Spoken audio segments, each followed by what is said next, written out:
Galicia será o vindeiro ano a primeira comunidade española en contar cunha lei adicada exclusivamente a loitar contra a violencia digital, que ten moito que ver coa violencia machista.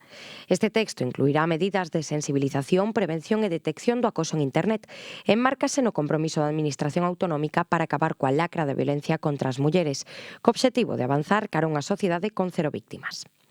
A Xunta leva anos traballando para previr e loitar contra a violencia de xénero, sendo pioneira en moitas das medidas postas en marcha neste eido. No 2013 acordouse a personación da Xunta en todos os procedementos penais en casos de morte por violencia de xénero. Un ano despois constituíuse o Observatorio Galego de Violencia de Xénero e puxose en marcha o Centro de Recuperación Integral para as Vítimas. E no ano 2016 lanzouse un programa pioneiro para mellorar a inserción laboral das vítimas de violencia de xénero. Ademais, Galicia converteuse no 2017 na primeira comunidade en formar o persoal da Administración autonómica en igualdade e prevención contra a violencia. Conta cun bono alugueiro e axudas directas para as vítimas e avanzou en materia legislativa coa nova Lei de Igualdade ou protocolos para evitar a violencia contra a muller ou o colectivo LGTBI no lecer nocturno e nos espazos festivos.